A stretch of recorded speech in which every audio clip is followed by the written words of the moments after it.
2 weeks before my wedding, my father sat me down at the kitchen table where I had eaten 30 years of Sunday dinners and told me with the calm authority of a man who has never once been wrong in his own estimation that he and my mother would not be attending.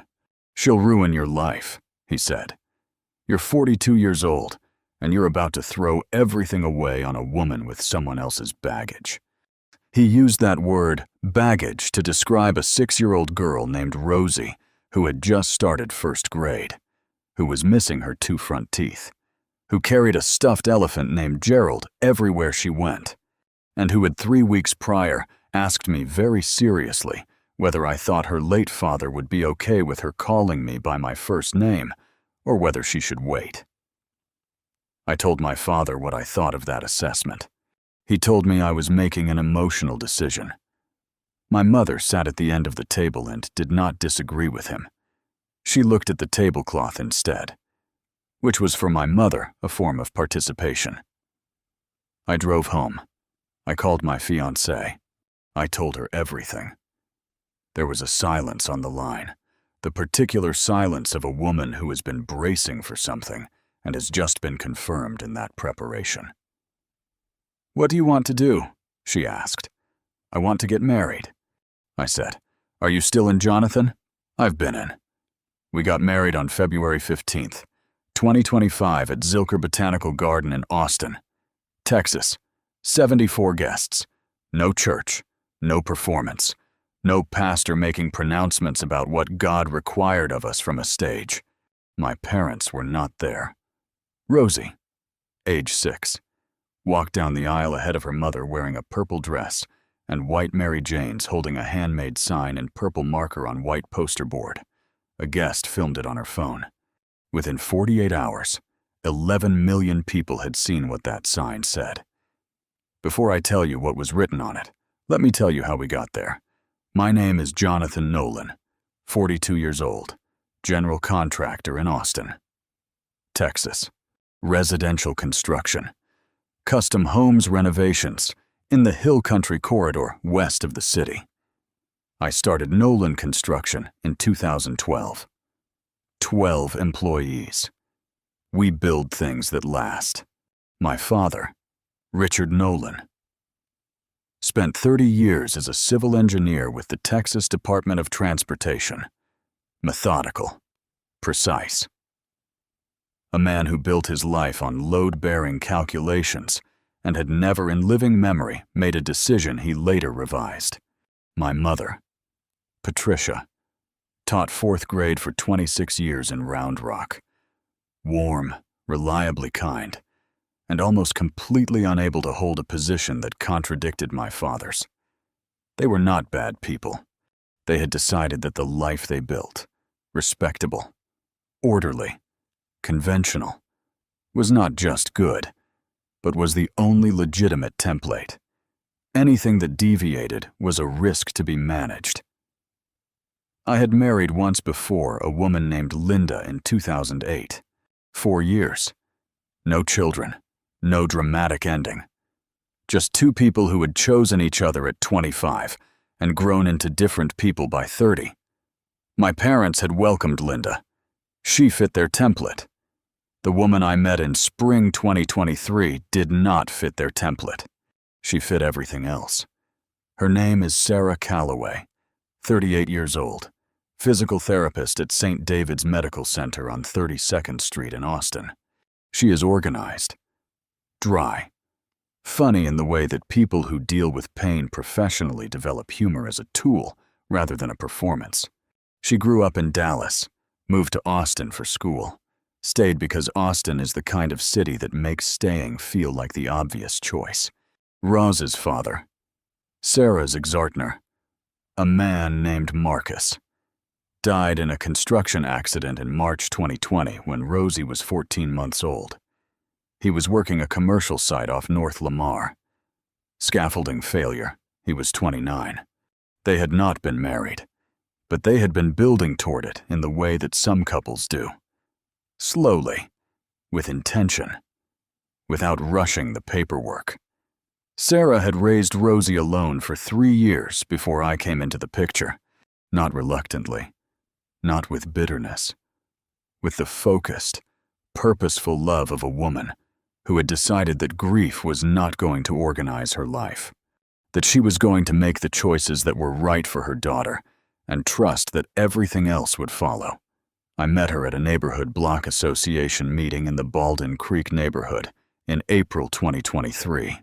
Folding chairs, someone's bad coffee, a debate about repainting the median strip on our street. I had bought a house on Bonnie Road 2 years prior, a 1960s bungalow I had been renovating myself. Sarah had moved in 3 doors down with Rosie 6 months before the meeting. She was sitting 2 seats to my left, arguing very calmly with the precision of a physical therapist that the proposed traffic calming measure was structurally sound, and the concerns being raised were not supported by the data. The man across from her was getting increasingly flustered. She was not raising her voice, she was simply continuing to be right. After the meeting, I introduced myself. She told me she'd noticed the work I was doing on the bungalow. I asked if she'd noticed it in a critical way or a curious way. She said she hadn't decided yet. We had coffee that Saturday. By the end of summer 2023, I was spending most of my free time on Bonnie Road. Not because I planned it that way, because it was where the people I liked were. Sarah, Rosie, Gerald, the elephant. A small ecosystem of warmth that was without my fully registering it, reshaping what I wanted my life to look like. Rosie was 5 the first summer we spent together. She was the kind of child who asks 3 questions to every one answer you give her and has the attention span of a PhD candidate when the subject interests her. She wanted to know how my tools worked. She wanted to know why I measured things twice.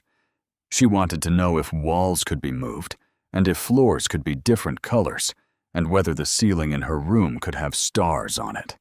I put stars on her ceiling, glow-in-the-dark adhesive constellations.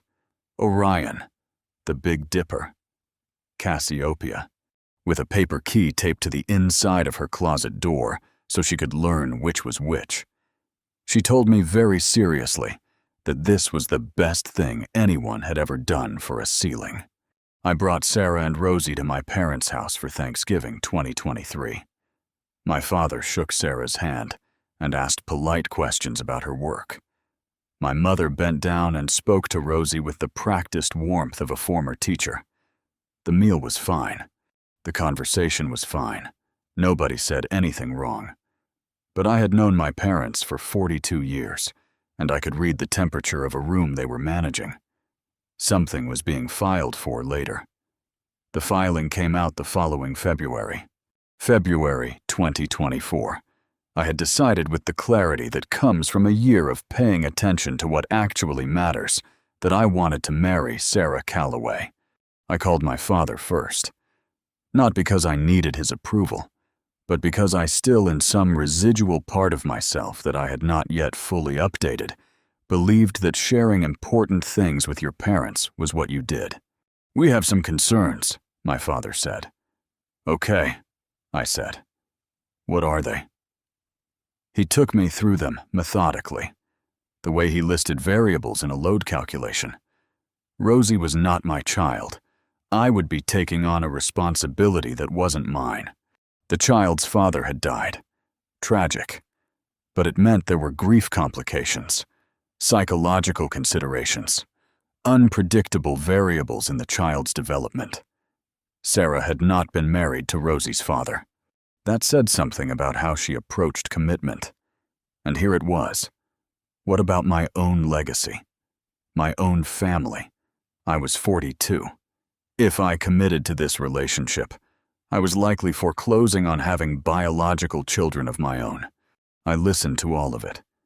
When he finished, I said, "I'm going to ask her to marry me." A pause. "Jonathan, I'm asking you to think about this." "I have been," I said. "For a year. I'm done thinking. I'm ready to decide." On a Friday evening in March 2024, in the backyard of the Bonnie Roadhouse. Rosie was in bed. The lights were on in the kitchen.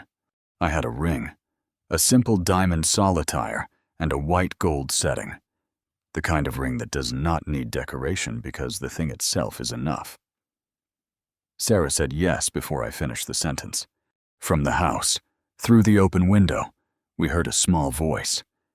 Did she say yes? Rosie had been listening from her bedroom window. She said yes. I called up. Yes. A thump on the floor that meant she had jumped off the bed. I did not know it yet.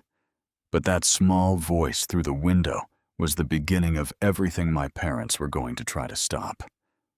The formal rejection came on February 1st, 2025, 14 days before the wedding. I had driven to my parents' house in Round Rock, a 40-minute drive north of Austin on a 35 that I had made hundreds of times without thinking. This time, I was aware of every mile. My father was at the kitchen table when I arrived. My mother brought coffee and sat at the far end away from the conversation, which was her way of being present without being responsible for the outcome. I had seen her do this my entire life. She was a kind woman who had spent 40 years in proximity to a man who was very certain about things and had never fully developed the skill of disagreeing with him. My father spoke for about 12 minutes. He laid out his position the way he laid out everything, methodically, without drama. With the implicit confidence of a man who believed that clarity of argument was sufficient justification for any conclusion. He would not be attending the wedding. My mother would not be attending the wedding. They loved me. They wished me no harm. But they could not in good conscience support a decision they believed was a mistake. Sarah was a single mother. Rosie was not my child. The complications were significant. The risks were real, and they did not want to stand in a room and smile for photographs at an event they did not believe in. "She'll ruin your life," he said. Not with anger, with the calm certainty of a man delivering a structural assessment. "You're throwing away your future on someone else's burden." I sat at the table for a moment after he finished. "Rosie is 6 years old," I said. "She lost her father when she was 14 months old. She calls me by my first name because she asked me very carefully what I was comfortable with and wanted to make sure I was okay before she decided that is not a burden. That's a child, and the woman raising her is the most decent person I have ever known." My father looked at me with the expression he uses when he believes an argument has been made emotionally rather than logically. "I hope it works out," he said. "I genuinely do. But we won't be there." I stood up. I did not raise my voice. I had learned from a lifetime of watching my father deliver difficult information calmly how to do the same thing. "I know," I said. "I'm sorry you feel that way. I'll see you when you're ready." I drove back to Austin. I called Sarah from the road. "They're not coming." A pause. "Are you okay?" I thought about it. "I'm clearer than I was this morning." "That counts." She said it did. Zilker Botanical Garden sits at the southern edge of Barton Springs Road in Austin, along the north bank of Barton Creek. It is 26 acres of cultivated garden, rose gardens, a Japanese garden, a butterfly trail, great live oaks that have been rooted there for 100 years. It is one of those Austin places that has remained itself, despite everything the city has become around it. We chose it because Sarah had taken Rosie there on Saturday mornings since she was a toddler. It was their place before it was ours. That mattered to us, that the location had a history with the people it was for. 74 guests, no elevated platform, no microphone, just chairs in the rose garden. White folding chairs in a curved arc, with the February light coming through the live oaks in the way it does in Austin in winter. Warm and low and gold, even on a cool afternoon. Our friend Christine, a photographer and the kind of person who documents things because she believes they matter. sat in the third row. She had her phone out. Not professionally, just personally. She was a guest who happened to have a good eye. That decision would matter. Rosie walked down the aisle first. She had made the sign herself the Thursday before the wedding at the kitchen table on Bonnie Road. Purple marker on white poster board, in the capital letters of a child who has recently learned how to make them carefully. Sarah had been at work. It had been me and Rosie and Gerald the elephant. And she had asked me with the seriousness she brought to important projects. "Can I make something to carry for the wedding?" I told her yes. I told her it was her job. I told her she could make it say whatever she thought it should say.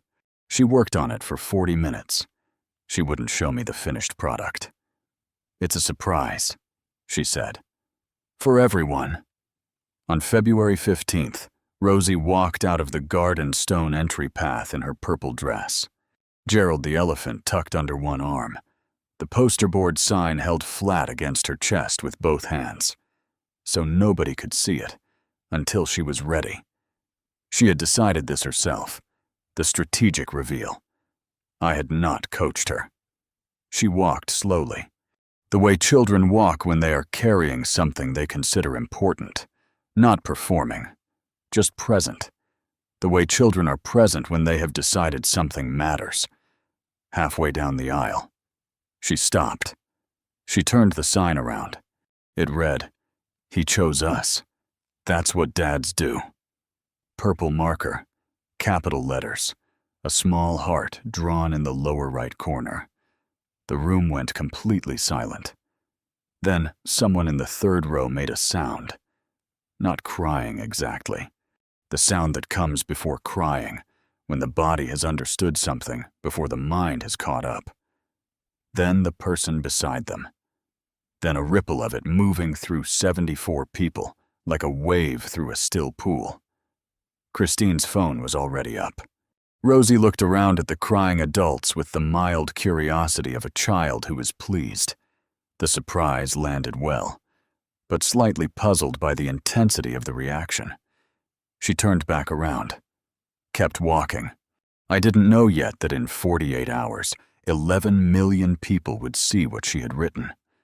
And I didn't know yet what would happen when my father saw it. If you've been listening for a while and want accounts like this to keep coming, it really helps if you hit that like button and subscribe. 97% of people never do, but it's what keeps this whole thing running. So, thank you. Christine posted the video Saturday night. Not as a statement, not as a campaign, as the thing. It was a moment at a wedding that had moved her, shared to her personal Instagram with a caption that said, "This little girl walked down the aisle today, and I've been crying for 4 hours. Congratulations, Jonathan and Sarah." She tagged me. She tagged Sarah. She did not tag my parents, who were not on her Instagram, who did not know Christine, who were at home in Round Rock on a Saturday evening that had nothing to do with any of this. By Sunday morning, the video had been shared 40,000 times. By Sunday evening, it was past 1 million. By Monday afternoon, 48 hours after Christine pressed post, it had crossed 11 million views across Instagram, TikTok, and the Facebook re-uploads that nobody had authorized, but which spread the way things spread when the internet has collectively decided something is true and important.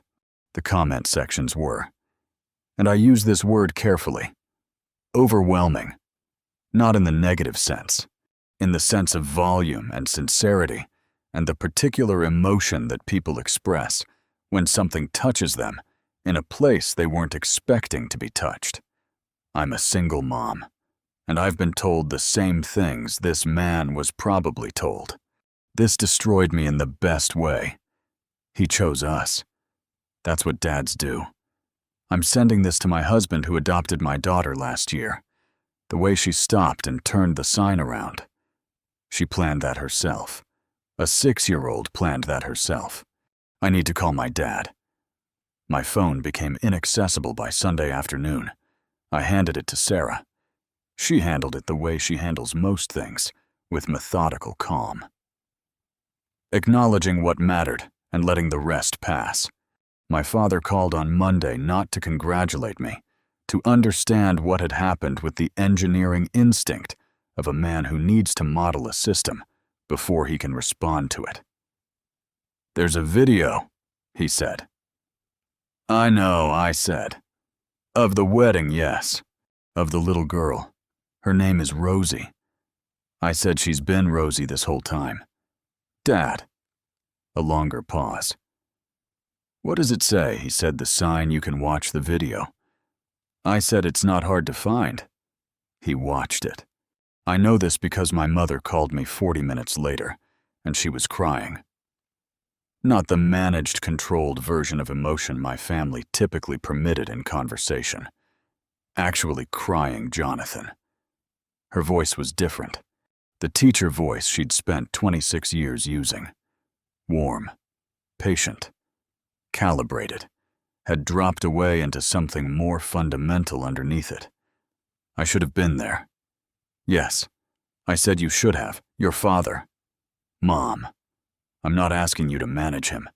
I'm just telling you the truth. You should have been there. And Rosie deserved to have the family she was walking toward be present for it. All of it. A silence. She said, "That's what dads do." My mother said very quietly, "She did." I said, "She decided that herself." My mother cried for another moment. Then she collected herself with the discipline of a woman who has spent her whole adult life managing visible emotion. "Can I meet her?" she asked. "When you're ready." "When you're ready," I said. "Call me." My father took longer. He called 3 weeks after the wedding, a Tuesday evening. He had watched the video. He had read what people were saying. Not because he sought it out, but because people in his professional circle and his neighborhood and his church had sent it to him. 11 million views has a way of finding the people who need to be found. He did not apologize the way a man apologizes in a movie cleanly all at once with the full admission loaded into a single sentence. He apologized the way a man apologizes when he has been built a certain way for 67 years and is being asked to revise a foundational assumption. He said I was wrong about Sarah. I don't know her well enough to have said what I said. No. I agreed. You didn't? And the girl. He paused. Rosie. Yes, I'd like to meet her. A pause, if that's something that could happen. I told him I'd talk to Sarah. He said he understood. I told Sarah that evening. She was quiet for a moment. The kind of quiet that contains significant processing. What do you want to do? I asked. I want to let Rosie decide, she said. So, we asked Rosie. We sat with her at the kitchen table, her homework spread out. Gerald, the elephant on the chair beside her, and told her simply that Jonathan's mom and dad would like to meet her if she wanted to. But only if she wanted to. And there was no wrong answer. She thought about it for the full minute of seriousness she brings to important questions. Did they see my sign? Yes, I said. Did they like it? I think it made them think about some things. She considered this. Okay, she said they can come for dinner. But they have to be nice. That's the requirement, Sarah said. Absolutely. Rosie went back to her homework. My parents came for dinner on a Saturday in March 2025. My mother brought a small gift, a children's book she had used in her classroom for years. About a dog who finds a family. She bent down at the door and handed it to Rosie directly. Not performing warmth, just offering it. Rosie took it, looked at the cover, looked at my mother. Did you used to be a teacher for 26 years? My mother said. That's a lot of kids, Rosie said. It is, my mother said. You're the one I brought a book to. Though, Rosie thought about this. Then she took my mother's hand, and led her to the living room to see the star constellations on the paper key taped inside the closet door. My father shook my hand at the door. He looked older than he had in February.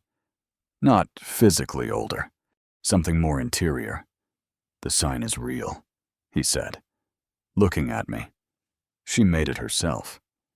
I said, "I didn't see it until she turned it around." He nodded slowly, the nod of a man doing the work of revising a calculation. We had dinner. Rosie talked about her class's bird-watching project, and about a library book she'd read in 2 days, and about whether Gerald the elephant would count as a stuffed animal or a toy if someone did a study on it. My father listened to all of this with the careful attention of a man learning a language he didn't previously speak. At the end of dinner, Rosie asked him if he knew how to play Go Fish. "I haven't played in many years," he said. "That's okay," she said. "I'll remind you." They played Go Fish for 40 minutes at the kitchen table. I made coffee. Sarah washed dishes. The sound of a 6-year-old patiently explaining card game rules to a 67-year-old man came from the next room. It was not resolution. It was not the eraser of February. It was something more modest, and therefore more real. 2 people beginning to figure out how to be in the same room. That is where we are. The sign hangs in our living room now. Sarah had it professionally framed. White wood behind glass. The purple letters still bright. He chose us. That's what dads do. Beside it, a photograph from the wedding. Rosie mid-aisle sign turned, looking back over her shoulder at the camera, with the expression of someone who has just pulled off something they planned carefully and is pleased it worked. Below both, a small wooden plaque with a line from Isaiah, "And a little child shall lead them." Rosie asks to take the sign to school for show and tell. We let her. She tells the story with the calm authority of someone who was there and knows exactly what happened. "I made the sign," she tells her class. Jonathan didn't know what it said until I turned it around. It was a surprise. Her teacher told Sarah that 3 kids in the class had gone home and told their parents they wanted to make a sign for someone they loved. Here is what I know now that I did not know on February 15th, 2025. The people who argue loudest about family and legacy are often the ones who have reduced those things to a template, a set of visible markers that signal the right kind of life to the right kind of audience. My father spent 40 years building things structurally sound and extended that engineering philosophy to people. Every variable assessed, every deviation treated as a structural threat. What he could not calculate was a 6-year-old with a purple marker making a decision at a kitchen table on a Thursday afternoon that no one asked her to make. He chose us. That's what dads do. She wrote that because she believed it, not because she'd been coached, because at 6 years old. She had observed something true and named it. Jonathan showed up. That was the whole analysis. 11 million people recognized that conclusion because it was the one they had been waiting to see. Stated simply by someone with nothing to gain from it, except the truth. My parents missed the moment, not because something happened to them, because they chose to be in a different room. I don't carry that bitterness. I carry the photograph instead. Rosie is 7 now. She still has all the star constellations memorized. She still has Gerald. She calls me Dad. Not Jonathan. Not carefully. The easy way. The automatic way. The way children call people what they are. I chose them. That's what dads do. She was right. She usually is. If you liked this story, join our community by hitting that like button and subscribing for more family-centered accounts like Looking Back Now. I've realized that the most meaningful moments in life rarely announce themselves while they're happening. They slip quietly into ordinary afternoons, birthday parties, bedtime stories, school concerts, and evenings spent looking up at the stars from the backyard. Years later, those are the moments that become the milestones we treasure most. My parents weren't absent because life kept them away. They were absent because they made different choices. For a long time, I wondered if I should have tried harder, called more often, explained myself one more time. Eventually, I understood something that brought me more peace than any apology ever could. You can't make someone value a moment they have already decided to miss. That realization didn't make me angry. It simply helped me stop waiting. Instead of focusing on the empty chairs, I started paying attention to the people who were already sitting at the table. Rosie was always one of them. Watching her grow has been one of the greatest privileges of my life. Every year she becomes a little more curious, a little more confident, and somehow even kinder than the year before. She still points excitedly at the night sky, naming constellations faster than I can remember them. She still asks impossible questions that somehow make perfect sense once she explains them. And Gerald, despite getting older himself, still follows her from room to room as though guarding the most important person in the world. Some things change with time. The best things often don't. Every now and then. Someone asks me if I ever think about the family I thought I had lost. The answer is yes. Of course I do. But those thoughts no longer come with regret. They come with gratitude for what they taught me. They taught me that family is never defined by obligation alone. It's defined by presence, by the people who show up on ordinary Tuesdays, who clap the loudest at school performances, who remember favorite books, favorite snacks, and exactly how hot the hot chocolate should be on cold winter evenings. Love isn't measured by grand declarations. It's measured by consistency, by choosing each other again and again, especially when nobody is keeping score. One evening, Rosie looked up at me after I tucked her into bed and asked a question that caught me completely off guard. "Do you know why I always call you first when something exciting happens?" I smiled and shrugged. "Why?" she answered without hesitation. "Because you're my safe place." Those 4 words meant more to me than every achievement I've ever celebrated.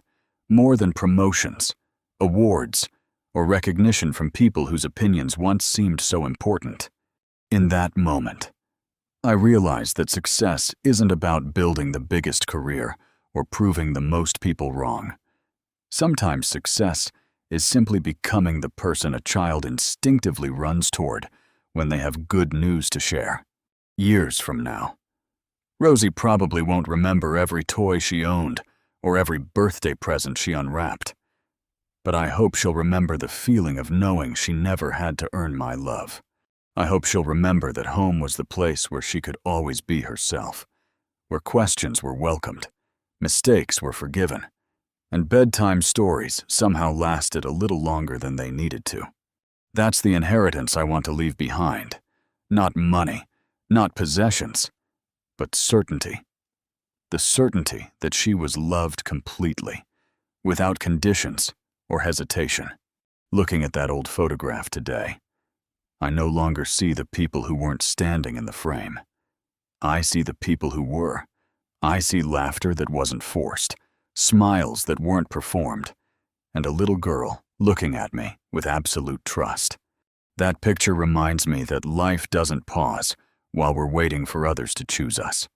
It keeps moving, quietly inviting us to love the people who are already walking beside us. My parents missed that moment. They also missed many others that came afterward. School plays, science fairs, birthday candles, stargazing on cool summer nights. Those moments are gone now, and no amount of regret can bring them back. But I don't carry that regret for them. I carry gratitude for having been there myself. Because when Rosie looks back on her childhood one day, I don't want her strongest memory to be who wasn't there. I want it to be who always was. And if this story has taught me anything, It's that being a father isn't about sharing someone's last name or their DNA. It's about showing up often enough that your presence becomes as natural as breathing, your love becomes as dependable as sunrise, and your child never has to wonder whether you'll be there. In the end. Rosie was right all along. She didn't choose the word dad because someone told her to. She chose it because children have a remarkable way of recognizing love when they see it. They don't overthink it. They simply call people what they are. And after all these years, I can think of no greater honor than hearing that one simple word spoken so naturally that it reminds me, every single day, exactly who I was always meant to become.